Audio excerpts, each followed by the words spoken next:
তো মোটা দাগে আমি শিরোনামটা যদি এইভাবে দিতে চাই যে রিফাইন আওয়ামী লীগের পিছনে পুরোপুরি এই অন্তর্বর্তীকালীন সরকার দায়ী, এবং তাদের কারণেই আওয়ামী লীগ রিফাইন হয়ে আবারও জনগণের সামনে হাজির হওয়ার চেষ্টা করছেন, কিংবা ভবিষ্যতে হয়তোবা হাজির হয়েও যেতে পারেন।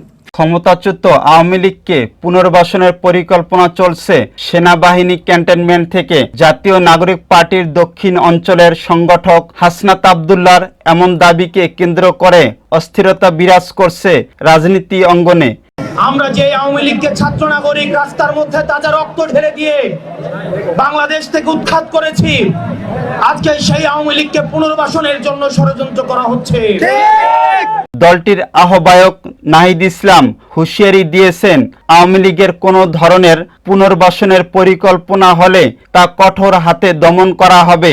আমরা সাম্প্রতিক সময়ে দেখতে পাচ্ছি যে আওয়ামী লীগের পুনর্বাসন নিয়ে নানা ধরনের ষড়যন্ত্র এবং পরিকল্পনার কথা আমরা বিভিন্ন জায়গায় শুনতে পাচ্ছি।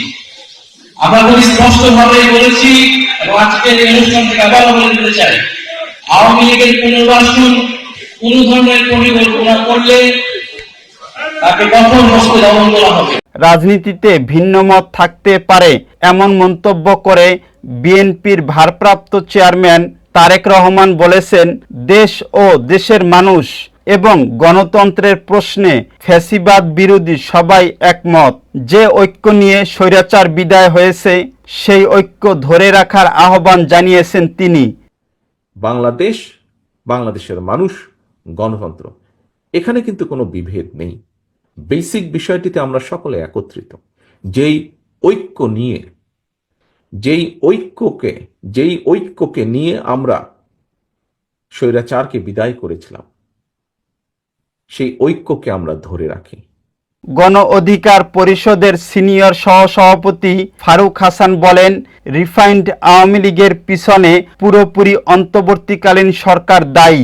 তাদের কারণে আওয়ামী লীগ রিফাইন্ড হয়ে আবার জনগণের সামনে আসবে, এরকম পরিকল্পনা চলছে।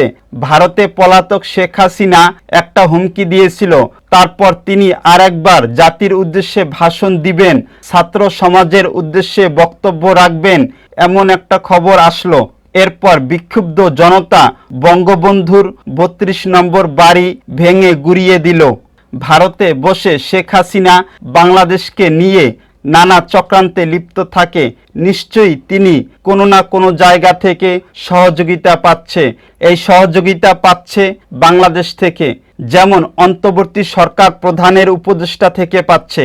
শেখ হাসিনা যখন ঘুম থেকে ওঠে সামনে তাকিয়ে দেখে উপদেষ্টা পরিষদে তার লোক। শেখ হাসিনা যখন দুপুরে লাঞ্চ করে তখন দেখে পুলিশ বাহিনীতে তার লোক। হাসিনা যখন ডিনারে যান তখন দেখেন সচিবালয়ে তার লোক। চতুর্দিকে আওয়ামী লীগ আর আওয়ামী লীগের সরাসরি। তখন শেখ হাসিনা তার দোসররা বাংলাদেশকে বিপদে ফেলার চেষ্টা করছে। আজ এই ছাত্রলীগ বিভিন্ন জায়গায় ঝটিকা মিছিল করছে, কাদের ইন্ধনে, কাদের প্রশ্রয়ে। এই সরকারের নানা দপ্তরে সব জায়গায় আওয়ামী লীগের লোক। এদের আশ্রয় প্রশ্রয়ে ছাত্রলীগ ঝটিকা মিছিল করছে, বিভিন্ন জায়গায় হুমকি ধামকি দিচ্ছে। সোশ্যাল মিডিয়ায় তারা এখন সরব।